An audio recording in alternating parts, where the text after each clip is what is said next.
Good morning, everybody. This is another edition of Rural Insights Podcast, and we are going to combine today a little bit with our Rural Voices feature and a renowned person on a substantive topic. So we're welcome you all, and we'd like to welcome to join us today Robert Hilton, who is the Foreign Policy Advisor, the Chief of Staff of the Army right Correct. now. I get that right?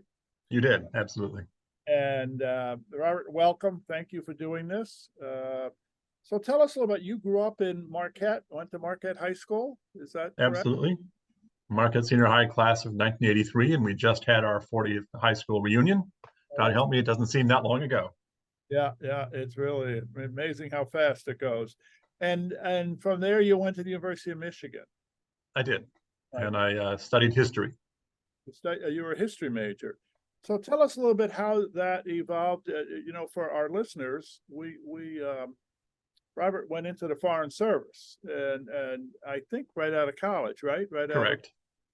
And has had a very distinguished career all around the world, working in our embassies and consulates and other foreign service assignments. So how did this history major from Marquette High School, class of 83, graduate U of M and decide on foreign service? It was a lucky break, you might say. I had a professor at Michigan, a professor of history, who had been in the Foreign Service and had resigned during the Vietnam War for reasons of conscience. He felt he couldn't advocate for those policies. But he said, aside from that, it's a good career. And I didn't know what else I might do with my history degree. I will say, just parenthetically perhaps, that a history degree, I think, is a great preparation for a lot of different careers. You learn to think, to analyze, to research, to process ideas, to reproduce ideas. I think it's a great grounding for many things. And in my case, it turned out to be a good grounding for what has now been a 35-year career as a Foreign Service officer. So how did you tell, especially for families that listen to us that may have a child, a student who wants to they think might want to look at Foreign Service. How do you take that step from, does that happen in your junior year, your senior year, and you take the Foreign Service exam? What's that process? The first step is absolutely taking the Foreign Service exam. And the Department of State has a pretty decent website. I believe it's careers.state.gov, which explains how the Foreign Service officer test is administered. It's a 2 or 3 stage process. It starts with an online test, a lot of multiple choice. You submit some essays and personal information, and then a smaller group who pass that first round are invited into an intense all-day sort of oral examination process. I will say that I always tell people, if you're at all interested, go ahead and take the test, because it's the first step. It is, I believe, still free, and our hiring process can take a long time for various reasons. So, I did take the test my junior year. I took it again my senior year and improved my score, which gave me a better chance of getting hired. There are, of course, plenty of people who do this after obtaining a master's, after a few years in the professional world. And there are people who take on the Foreign Service as a second career. Members of the military who served 20 years in the armed forces then come over to state. People who've had careers in academia, in journalism, in education. We've had lawyers, ad execs, all sorts of people decide that they want to represent the United States as a second career. So wherever you are in life, I urge you to consider it. So somebody who is, as you just said, has been a teacher, a professor, a lawyer, and they're about ready to retire, they're 50, they can take the Foreign Service exam and apply for a position?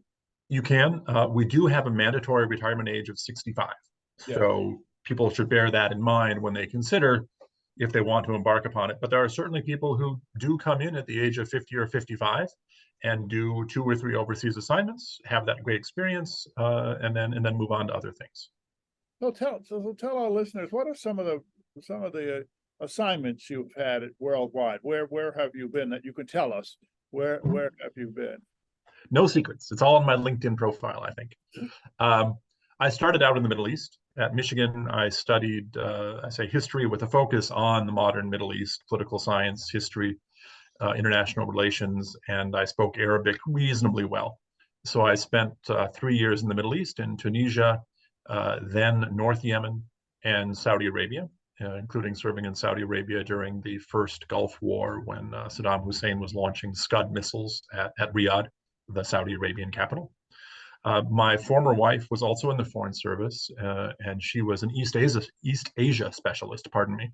So when we got married, we needed to find places we could serve together, which led us first to Dhaka, Bangladesh, where we spent 3 years. And then we were in Moscow, Russia for 4 years in the 1990s. Following that, we came back to Washington, D.C. for a number of domestic tours. We went to Sweden together, Stockholm, Sweden. Returned to Washington, and then as the marriage and our careers began to diverge, I went and served in Kabul, Afghanistan, as the U.S. Embassy spokesperson. Well, all times in Kabul were periods of violence and danger, and I was there for one of those periods. One more domestic assignment, and then I was the Deputy Chief of Mission and Chargé d'Affaires, the acting ambassador at the U.S. Embassy to Sri Lanka and Maldives, where we were covering 2 countries out of 1 embassy. And then my last overseas assignment, I was counselor for public affairs at the U.S. Embassy in Ankara, Turkey.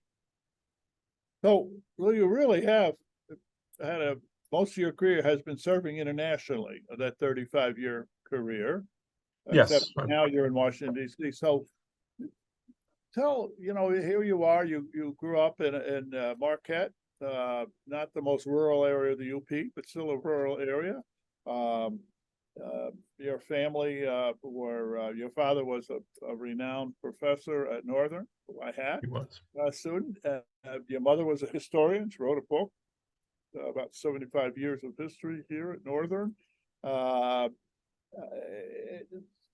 did growing up here in Marquette in the UP, how do you think it impacted your values as you served around the world, and how you interacted around the world? Are there some things that jump out at you?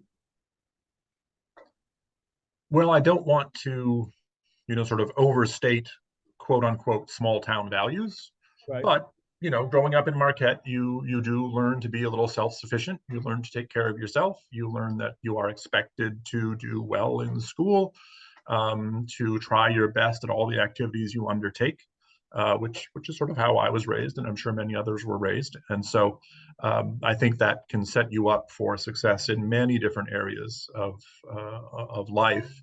Just to believe that you need to strive to do your best, even if you don't always succeed, and then that carries you forward. Certainly, I benefited from many fine people in the community. Some marvelous teachers at Marquette Senior High School, Bob Perlberg, who taught me history, the late Tom Baldini, who I had for political science and economics, and then many distinguished figures in our community. The late Dan Mizuki, who just passed. My own parents, as you mentioned, who contributed in many ways. Other members of the Northern faculty, people associated with the hospital, with the city government. You looked around and you saw role models, I would say, and people who inspired you again to try to do the best that you could do.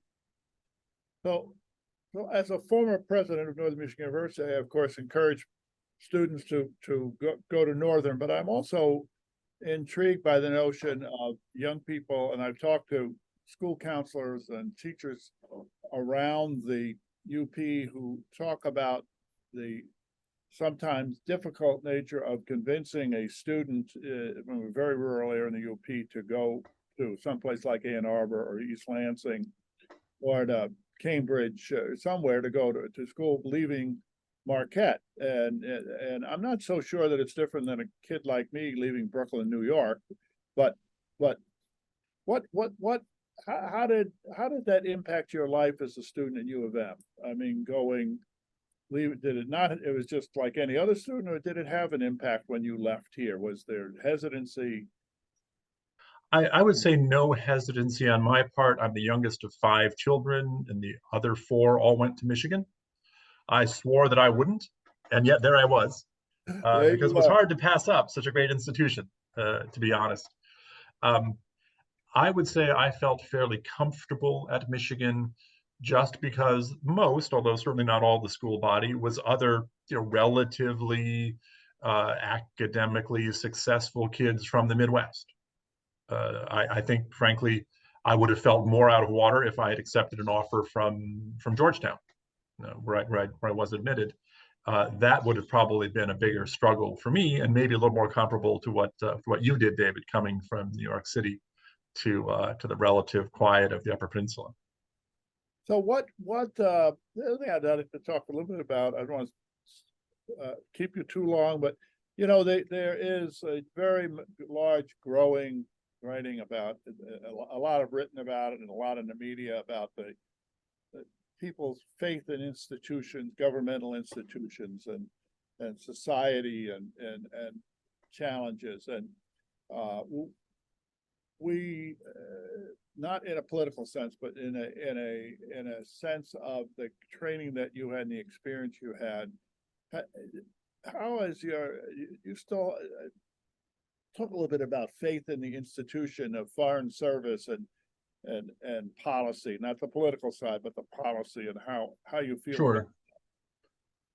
I would actually back up a little bit and call it faith in the United States of America, because what I do, what is my honor to do, is represent our nation.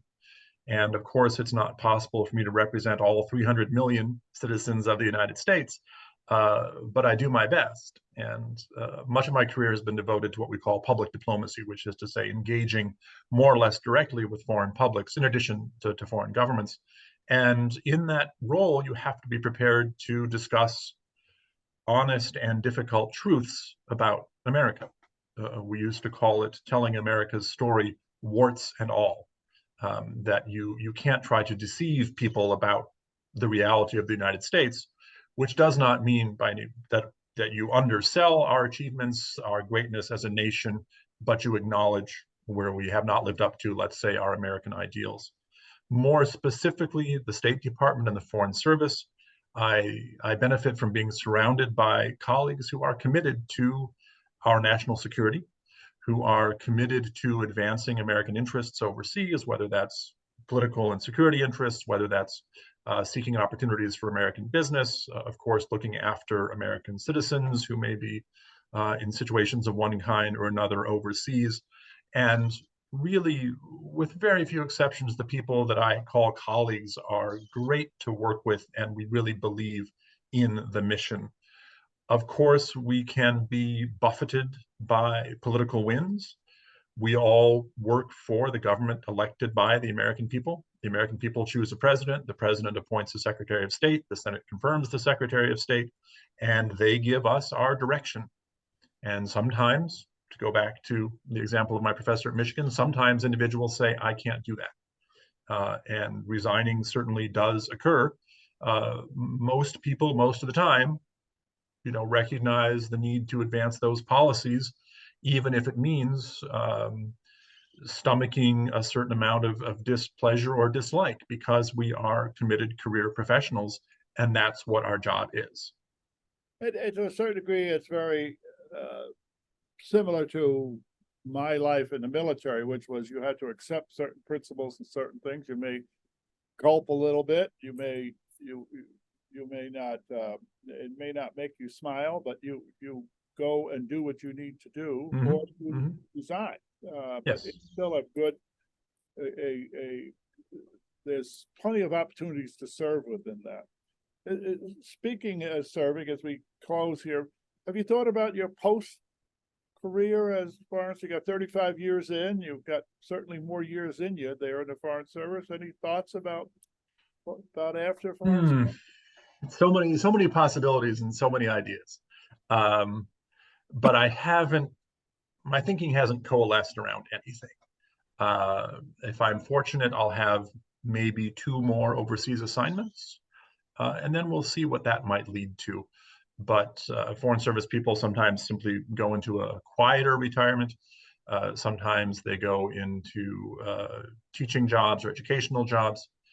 People will sometimes go into the private sector as sort of international representatives for corporations. There are a variety of ways in which our skill set, I think, can be applied domestically. But in my case, que sera, sera. Whatever will be, will be. Will be. That's a good answer. Right. So as we close, how was your high school reunion? You were just here for it, right? Was it Just here, we met at the Elks Club. It was great. There were, I think, 75 or 80 of us. Wow. And my class from MSHS was, I think, about 350. And so we didn't all know each other, but I got to meet people that I maybe hadn't known 40 years ago. And then to get reacquainted with some people who had really been good friends in the corridors of Marquette Senior High. It was very nice to see everybody again.